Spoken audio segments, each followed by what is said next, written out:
What? I caught a pike! A freaking pike! Let me see it. Oh my god!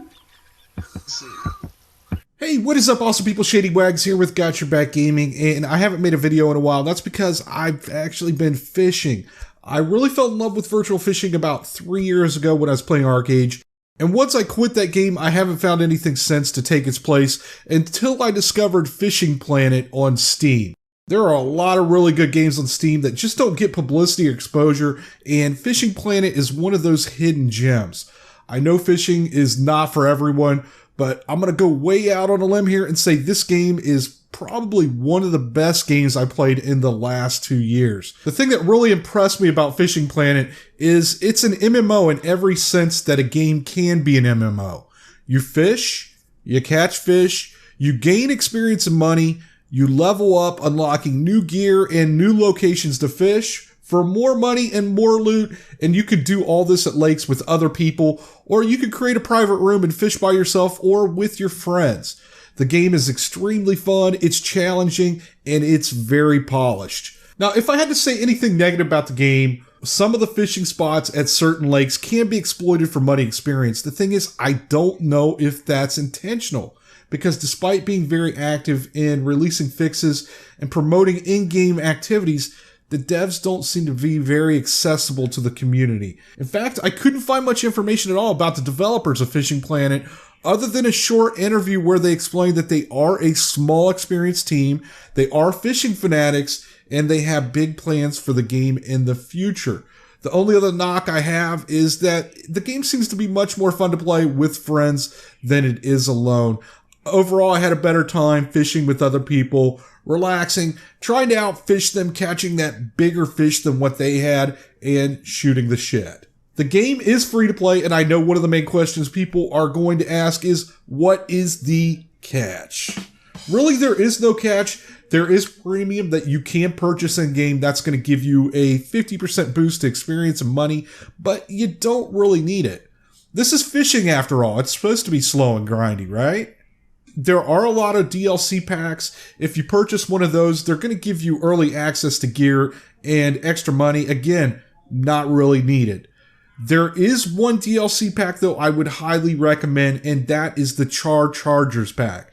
That pack contains 2 of the best rods and reels available, and those 2 will last you all the way up to your mid-30s. But more importantly, in that pack, it contains the Fish 4 XL, which allows you to take away more fish from each trip, which is going to equal out to more money and more experience.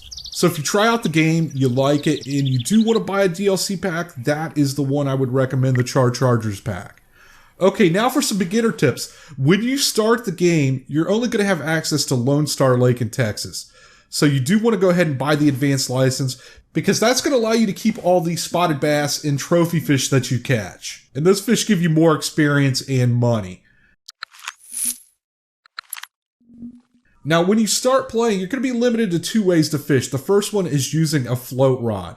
You put your bobber on this rod, your hook and bait, and then you just toss it out around the dock and wait for a bite. While this is the easier way to fish, you're going to get a lot of smaller fish like sunfish and bluegill. Occasionally, you will get a spotted bass, though. The other way to fish and increase your chances of catching spotted bass is by using a casting rod and spoon. Just throw out the spoon as far as you can and slowly reel it in and wait for a bite. And in the next video, I'm going to talk a lot more about spoons, lures, and jigs. While fishing these 2 ways, I could not figure out why I was not catching any bigger fish, why I wasn't catching any channel cats or smallmouth buffalo. So I started buying different bait and different lures. Don't do that. Don't waste your money. Just continue fishing with what you have until you reach level 7. Unless you bought the Charger pack, because with those 2 rods, you'll be able to do this much earlier. Once you're level 7, you want to go to the store and you want to buy a match rod. The OmniFloat 11'5".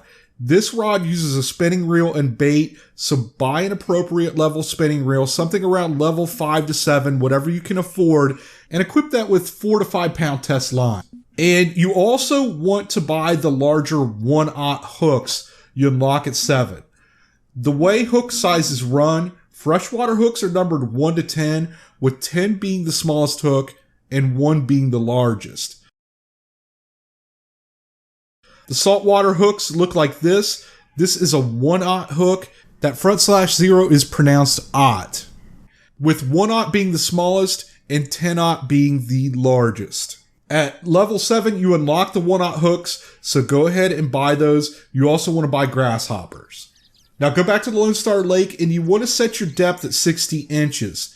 To set your lead, you can use the O and P buttons. You can also open the inventory with I, and you can use this slider right here to set the depth as well.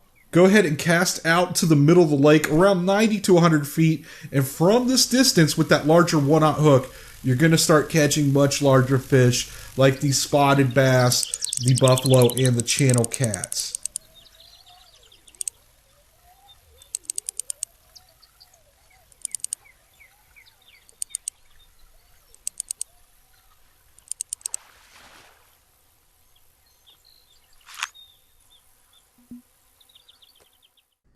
For casting, you want to purchase the 1/4 ounce 1/0 spoons and the narrow spoons. Go to the middle of the dock, you want to turn around and face the other smaller side of the lake and begin casting to the left and right corners. There are fish spawns at both of these corners, and with that bigger hook, you'll start pulling in bigger bass and pike. One of the other things to tighten and loosen the drag on your reel, use the plus and minus keys. By tightening the drag, that's going to give you some leverage against the bigger fish. Just watch the tension on your line, rod, and reel. You don't want those going into the red, or you'll end up breaking the line and losing the fish. And one last tip, at level 3, you're going to unlock access to Mudwater River, and at 5 Emerald Lake. Don't go to these lakes just yet. Just continue fishing at Lone Star Lake until you hit level 8. And I'll talk about why you don't want to go to those locations more in the next video. So I hope you guys found this information useful. If you did, I really would appreciate it if you hit that thumbs up button. Thank you so much for watching, and have a great day.